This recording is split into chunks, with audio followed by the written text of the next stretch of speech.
Hello বন্ধুরা, এই দেখো আবার আমাদের ছাদে হনুমান চলে এসছে, হনুমানের সহপরিবারে। মানে ওরা মা বা স্বামী স্ত্রী দুইজন, মা বাবা আর ওই যে একটা বাচ্চা, সব নিয়ে চলে আসছে আমাদের ছাদে। দেখো ছাদে কি করতেছে, ওই দেখো বাচ্চাটা দেখো, হনুমানের যা কাজ আর তাই করতেছে ওরা। এই দেখো কীভাবে কী করছে, সেই গাছের পাতাগুলো ছিঁড়ে ছিঁড়ে খাচ্ছে। আমার ছাদে যে টবগুলো আছে তুলসী টব, সেগুলোরে খেয়ে ডাটা করে আবার উল্টোয় রেখে গেছে টব। এই দেখো বাচ্চাটা খাচ্ছে আর খেলতেছে, আর ওর মার ঘাড়ের পরে লাফাচ্ছে। আর আমার দড়িতে কাপড় মেলা যে দড়িগুলো না, সেগুলো সব টেনে টেনে টেনে টেনে সব ছিঁড়ে দূর করে দিছে। তাহলে এদের অত্যাচারে আসলেও থাকা দুষ্কর। আর দুপুরবেলা আসছে, আমরা যখন খাতে যাবো সেই সময়। তো এদের এদের কী বলবো বলো, প্রতিটা আম গাছের, প্রতিটা গাছের, ওই নারকেল গাছ, সুপারি গাছ, তারপরে এই পাশে একটা ইপিলিকিপি গাছ আছে, সেই গাছের পাতাগুলো সব খাচ্ছে। আর ছাদের উপরে এই ছোটোটা যে কী লাফালাফি করতেছে, আর যে সব দড়িগুলো টেনে টেনে ছিঁড়েছে, আর এরা বসে বসে দেখতেছে, কিচ্ছু করছে না।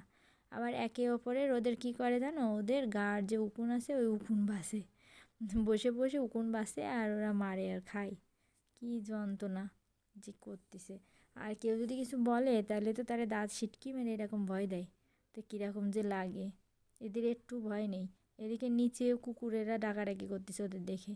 তারপরে এবার কি করব, খিদে লাগিয়েছে ওদের, এবার ঘরে ছিল সবজি, এমনি ফল ছিল না, তারপর সবজি আলু আর গাজর দিলাম। দেখো ওই দেখো ছুঁড়ে ছুঁড়ে দিছি, দেখো আমার ভয় করে হাতে দিতে, তাই আমি দূরের থেকে ছুঁড়ে ছুঁড়ে দিছি। ওই দেখো গাজর নিচ্ছে, ওই দেখো, ওই দেখো খাচ্ছে।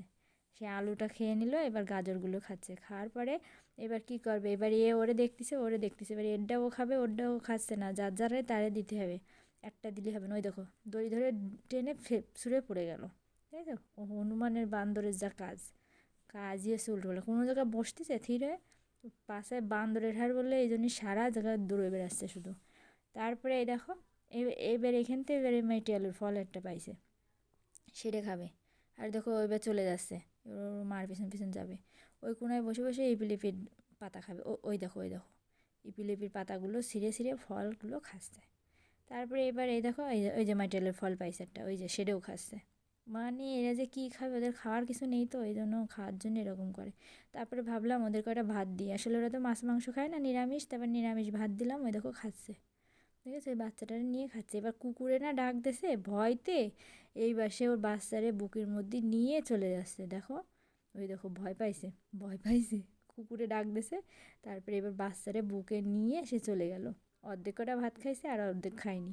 ওই দেখো, ওই দেখো, ওই দেখো, ওই পুরো ওর বাবারা চলে গেছে, এখন ওই যে মা বুকের মধ্যে নিয়ে লাফ দিচ্ছে। দেখেছো হনুমানের কী কাণ্ড। তো এই ছিল আমার হনুমানের গল্প, কেমন